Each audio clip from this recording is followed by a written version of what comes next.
Police officers thought he was just a homeless black man. They didn't know he was a decorated army colonel, on a mission to expose them. When two small-town cops tried to humiliate him in a Georgia diner, one phone call shattered their careers and cracked open the biggest law enforcement scandal the South had seen in decades. This is the true story of how one man brought an entire racist system to its knees. Ruby's Diner sat quietly on the edge of Mon, Georgia, the kind of place where everyone knew each other's name, and outsiders didn't stay unnoticed for long. It was a warm Thursday morning, the usual crowd sipping coffee, flipping through newspapers, and chatting about local gossip. That's when he walked in. Dressed in worn-out boots, faded cargo pants, and a tattered army jacket, the man looked like someone who hadn't had a place to sleep in days. He carried a duffel bag that had clearly seen better times and walked with the slight limp of someone used to long marches and hard roads. Heads turned as he entered. Conversations slowed. He nodded politely to the waitress, found a booth in the back, and quietly sat down. No one recognized him. And maybe that was the point. Within minutes, two police officers strolled in, Officer Brennan and Officer Valdez. Both were known around town not just for their authority, but for how they wielded it. They weren't subtle. They didn't try to hide their contempt when it came to certain people. And they noticed him right away. They didn't take a seat. They didn't order coffee. They walked straight to the booth in the back. Brennan was the first to speak. "This ain't a shelter. You looking for handouts? Try the church down the street." The man looked up, calm, unfazed. "Just here for breakfast," he replied, reaching into his coat pocket to pull out a neatly folded $20 bill. Valdez scoffed. "Yeah. Where'd you steal that from?" Laughter erupted from a nearby table. The tension in the diner shifted. Some regulars pretended not to notice. Others stared openly, enjoying the show. The waitress froze near the counter, unsure whether to step in or stay back. "Sir," Brennan leaned in closer, his voice laced with threat, "you're loitering. That's trespassing. You want to go ahead and make this worse for yourself." Still calm, the man met his gaze. "I'm a paying customer. I haven't broken any laws." But facts didn't matter to these officers. Not today. Brennan grabbed the duffel bag from the booth and dropped it on the floor. "Let's see what you got in here. You got ID, huh? Anything illegal?" He didn't resist. Didn't raise his voice. He simply pulled out a small, weathered wallet and handed it over. Inside was a VA card and a Georgia State ID with the name Marcus L. Washington. The officers barely looked at it. Valdez rolled his eyes. "Veteran, huh? Bet that's fake too." By now, every eye in the diner was locked on the confrontation. Marcus remained still. His hands were visible, his tone respectful. But none of that mattered. Brennan grabbed his arm roughly, twisting it behind his back. "You're under arrest for resisting questioning," he growled. Marcus didn't flinch. He simply said, "I suggest you don't do this." "Oh, we're doing it," Valdez laughed. "You people think you can do whatever you want. We'll show you how it works around here." As Brennan reached for his cuffs, Marcus calmly asked, "Can I make a phone call?"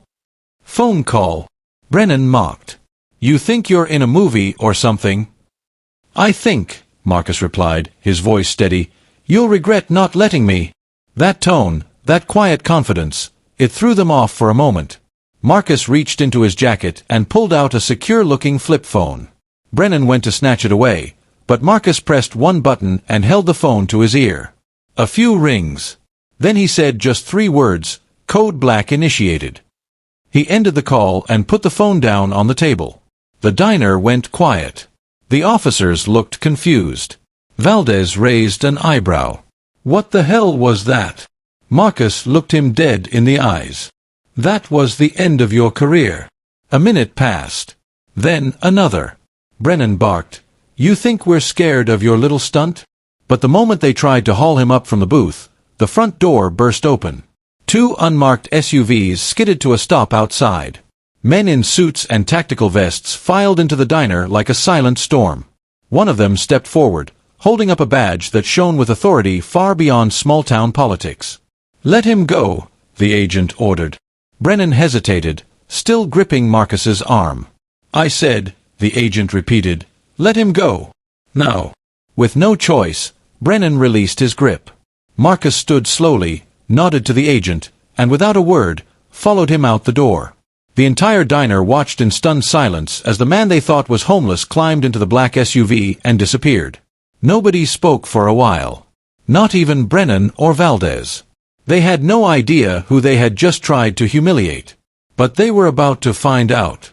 And when they did, it wouldn't just cost them their badges. It would bring down everything they thought was protected by silence. Colonel Marcus L. Washington had lived under many titles in his lifetime: soldier, commander, strategist, but none more dangerous than the one he carried in silence for 2 years: undercover operative. Beneath the worn clothes, the scuffed boots, and the unassuming gaze of a homeless veteran was a man conducting one of the most daring civil investigations in recent American history. The mission was not a deployment to a foreign land, but rather into the heart of his own country, where an invisible war was being fought every day, between citizens seeking justice and systems built to deny them. After his retirement from the U.S. Army, Marcus was approached by senior officials from a federal civil rights task force. They had been quietly collecting complaints from citizens across the Southeast for over a decade. Complaints of racially motivated harassment, unlawful detentions, physical abuse, and fabricated charges. The same names surfaced in multiple jurisdictions. The same tactics repeated like clockwork. But no matter how damning the stories, they failed to yield change. Local district attorneys declined to prosecute. Internal affairs buried reports. Civil lawsuits were dismissed due to lack of evidence. The only way forward was to get that evidence from the inside. Marcus accepted without hesitation. He knew the risks. He understood what it meant to live with no identity, no protection, no backup. He relinquished his rank, his appearance, even his freedom, to blend in with the population most affected by these abuses. Over 24 months, he disappeared into shelters, food banks, and alleyways. He rode public buses with ex-cons, stood in line with struggling families, and frequented small towns where outsiders, especially black men without roots, were treated as threats. But his every move was calculated. Hidden cameras in buttons. Encrypted recorders sewn into seams. A secure phone line that only a select few could trace. The mission was simple: document everything. Every traffic stop that escalated without cause. Every unlawful search. Every slur muttered by a badge-wearing authority figure. Every citizen humiliated or beaten into silence. Over time, patterns emerged. Entire police departments functioned like private militias. Rookie officers were trained not just in law enforcement but in subtle forms of racial control. There were unofficial manuals passed around, guides on how to word reports to justify violence, how to discredit black witnesses, how to fabricate probable cause that would never be questioned by compliant judges. The town of Mon, Georgia, wasn't chosen by accident. It had surfaced repeatedly in the task force's preliminary investigation. Officers Brennan and Valdez were among the most frequently named. Reports from locals described their abuse of power in chilling detail.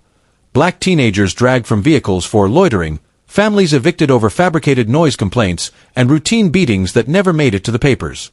Despite years of formal complaints, the officers faced no disciplinary actions. Not one suspension. Not one internal review. The town treated them like heroes, protectors of law and order. The federal task force suspected something deeper, a network of corruption that extended beyond the patrol car. The diner incident wasn't spontaneous. It was part of the plan. Surveillance was in place. Agents were on standby. What they didn't anticipate was just how openly the officers would incriminate themselves. Not only did Brennan and Valdez harass a man who had committed no crime, they did so with the casual cruelty of people who believed the system existed to shield them. They weren't worried about body cams. They had disabled them. They weren't worried about witnesses. Those had been silenced before. But they didn't count on the man they mocked being the very person building the case against them. Marcus had designed the phone call protocol months earlier. Code Black initiated wasn't just a signal, it was a command. It triggered an immediate deployment of federal resources, a rapid response unit trained for covert extractions. But more importantly, it marked the beginning of Phase 2, public accountability. What followed the incident was not just the arrest of 2 officers. It was the opening of sealed indictments, the unsealing of surveillance footage, the freezing of bank accounts linked to illegal kickbacks, and the suspension of dozens of officers across the Southeast. Departments that had appeared untouchable were now under federal investigation. Evidence was shared with civil rights attorneys, congressional oversight committees, and media outlets. Internal chat logs exposed shockingly racist communications between officers in multiple precincts. Codes were discovered, phrases used during radio dispatches to identify black suspects without drawing attention. Photos circulated showing officers posing in front of vandalized homes with mocking captions. The scope of corruption stunned even the most seasoned investigators. This wasn't about two bad cops. It was about an entire culture that had thrived in secrecy, until someone was brave enough to live inside it and document its every breath. Colonel Marcus Washington had never fired a bullet in this mission. He didn't need to. The truth, recorded in whispered conversations and dashboard footage, had more firepower than any weapon he'd carried in war. What he exposed was not only criminal, it was systemic, organized, and sustained by generations of silence. And now, it was unraveling. The ripple effects of Colonel Marcus Washington's operation began almost immediately, spreading far beyond the quiet booth in Ruby's diner. By the end of the week, federal authorities had executed over 24 sealed warrants across Georgia, Alabama, and South Carolina. Departments that had been untouchable for decades suddenly found themselves under siege, not from protesters or politicians, but from federal investigators armed with audio logs, internal emails, and years of damning surveillance footage. The illusion of control that many officers had wielded like a weapon cracked under the weight of undeniable evidence. In Mon, Georgia, officers Brennan and Valdez were arrested and indicted on federal civil rights charges, obstruction of justice, and conspiracy. But their names were just the beginning. A total of 94 officers across 7 departments were placed on administrative leave. 32 were indicted within the first month. Among them were sergeants, lieutenants, training officers, and even 2 chiefs of police. Some were charged with civil rights violations, others with falsifying reports, tampering with evidence, accepting bribes, and using excessive force under color of law. A handful fled the country before they could be arrested. A few others attempted to retaliate through legal threats, but their efforts collapsed as the depth of the investigation was made public. The evidence was too strong to ignore. Marcus had documented racial profiling patterns supported by arrest data, internal training videos with overtly racist content, and officer communications that included photos, memes, and messages so blatantly hateful they shocked even veteran prosecutors. Defense attorneys scrambled to distance their clients from the growing scandal, while state and federal judges began reviewing hundreds of past cases involving the indicted officers. Dozens of wrongful convictions were overturned. Several citizens previously sentenced under false testimony were released from prison. Civil rights lawsuits multiplied, and federal funds to the departments in question were frozen pending full audits. National news outlets seized the story. The headlines were impossible to ignore. Black veteran uncovers racist policing ring. Federal sweep targets corrupt cops across Southeast. Colonel's hidden cameras spark civil rights reckoning. As images of Marcus, now identified publicly as a former Army colonel and intelligence officer, began circulating, so did interviews with families whose loved ones had been victims of the very officers under investigation. Some cried as they learned their complaints had finally been validated. Others were furious that it had taken so long. In small towns that had long operated in the shadows, sunlight was finally breaking through. Meanwhile, the Department of Justice launched a broader review into police training institutions, particularly those in the Southeast. Investigators discovered that several of the implicated departments had shared instructors, training manuals, and even recruitment pipelines. It became clear that the racism uncovered was not only a cultural disease within individual departments but a systemic issue passed down through generations. One particular manual retrieved from a rural department storage room had handwritten notes detailing how to fabricate probable cause and de-escalate internal complaints through intimidation. Within months, police academy accreditation programs were re-evaluated. Several training officers lost their certifications. The federal government issued new guidelines for data collection on traffic stops and arrests by race, gender, and age. Civil rights organizations, emboldened by the findings, pushed for national reform bills. While some departments resisted, others took swift action. Internal review boards were restructured to include civilian oversight. Body cameras became mandatory. Policies around use of force were rewritten. Officers were required to complete racial bias training, and for once, non-compliance had real consequences. But perhaps the most powerful impact was felt in the public consciousness. For many communities, especially black communities in the South, the validation was long overdue. People who had been ignored, mocked, and criminalized for years now had proof that their stories were real. Marcus's mission had not just exposed a few criminals with badges, it had exposed the structures that protected them. He had done so not with anger or vengeance, but with quiet persistence and strategic discipline. His evidence had not only freed individuals, it had unshackled a narrative that had long been denied a voice. School curriculums in several counties added units on policing, civil rights, and the legal system. Grassroots organizations formed to ensure community participation in police oversight. Local elections saw a surge in voter turnout as citizens realized the power they had to hold their institutions accountable. Prosecutors who had ignored misconduct found themselves voted out. New leaders emerged, ones shaped by the pain of the past and the promise of reform. Colonel Washington declined interviews after the operation's public reveal. He insisted the story was never about him.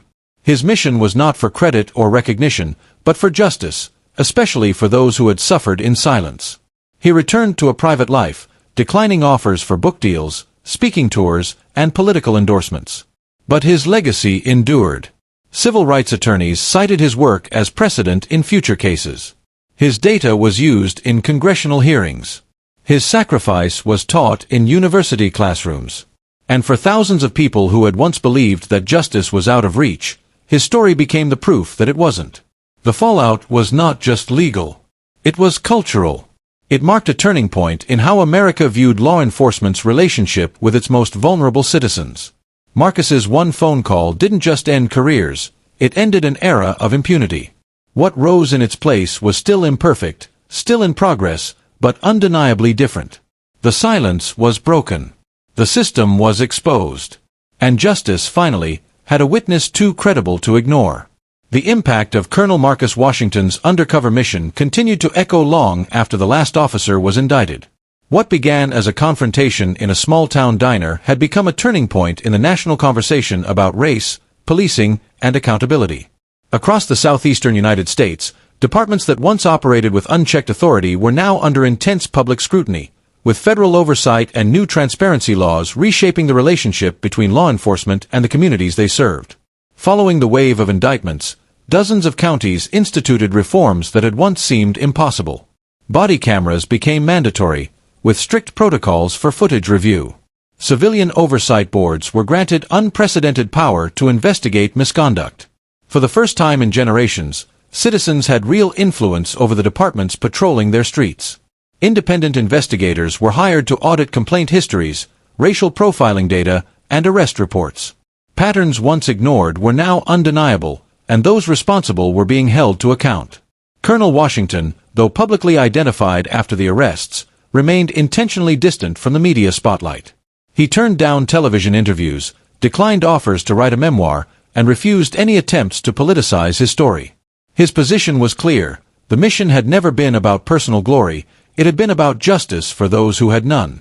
He redirected any attention placed on him toward the victims of systemic abuse, the wrongly incarcerated, the families who had lost loved ones to over-policing and racial profiling. Still, the country responded. Universities used his mission as a case study in ethics, criminal justice reform, and the power of covert civil rights work. Activist organizations cited his findings in policy proposals and community organizing strategies. Lawmakers, now armed with irrefutable evidence of racist practices, began drafting legislation to limit qualified immunity, expand federal civil rights protections, and fund independent auditing mechanisms for police departments. In communities once plagued by fear and mistrust, change began to take root. Young black men and women, who had grown up watching neighbors harassed or detained without cause, began to see a future where dignity and safety were not privileges but rights. High school students who had once felt silenced by injustice were organizing town halls and civic education workshops. For the first time, many residents saw local elections as tools for transformation rather than distant rituals. A cultural shift was also underway. Media outlets became more aggressive in investigating police misconduct. Documentaries, podcasts, and articles explored the operation in detail, using Marcus's work to shed light on systemic racism. Artists and musicians drew inspiration from the story, embedding its lessons in music, film, and literature. While Marcus himself remained behind the scenes, the story he helped write became part of the national conscience. Within law enforcement, the reaction was mixed but undeniable. Some officers and departments pushed back, resistant to reform, clinging to old codes of silence. But others embraced the reckoning. A new generation of police officers entered the force with a different mindset, one shaped by accountability, community partnership, and a recognition of the harms that unchecked authority had caused. Training academies began to implement bias training not just as a formality, but as a foundation. Departments that once ignored community voices began hosting listening sessions and restorative justice forums. Perhaps most importantly, the narrative around homeless individuals, veterans, and black men in America began to shift. Marcus's dual identity, as a homeless black man in appearance and a highly decorated colonel in reality, forced people to confront the assumptions and prejudices they carried. His story became a symbol of how appearances can deceive, and how dignity exists beneath even the most stigmatized surface. Social service providers and veterans organizations reported increased funding and public engagement. Conversations about homelessness and race in policing took on new urgency, driven by the truth that one man had embodied both vulnerability and power in a single mission. Families previously devastated by wrongful arrests or misconduct found renewed hope in the legal system. With evidence collected by Marcus's operation, attorneys were able to reopen closed cases. Judges revisited old convictions tainted by the involvement of corrupt officers. In some cases, individuals walked free after years behind bars. Others received settlements or public apologies. These gestures, while not erasing the past, marked the beginning of repair. Marcus's legacy endured not because he demanded it, but because he earned it. His quiet courage reminded the nation that justice is not an abstraction, it is a daily choice, often made in silence, often at great personal cost. His operation proved that racism, no matter how deeply rooted, can be confronted and dismantled when exposed by truth and held accountable by law. He showed that institutional change is not only necessary, it is possible, even in places where it once seemed unimaginable. Though Marcus faded back into private life, his work sparked a movement far greater than one man. It redefined how people understood their power, their voice, and their right to demand better from those sworn to protect them. What began as a phone call in a diner had become a call to action for an entire country. And for generations to come, his legacy would serve as proof that even the most entrenched systems can be changed, when one person chooses not to look away. Thank you for watching this powerful account of courage, integrity, and the pursuit of justice. Colonel Marcus Washington's story exemplifies how steadfast commitment to truth and accountability can bring about meaningful reform. We encourage you to reflect on the importance of confronting injustice wherever it exists. If you found this story impactful, please consider subscribing and sharing to help spread awareness of the ongoing efforts toward equity and fairness in law enforcement. Together, through vigilance and resolve, progress is possible. We appreciate your support and look forward to bringing you more stories that highlight the triumph of justice.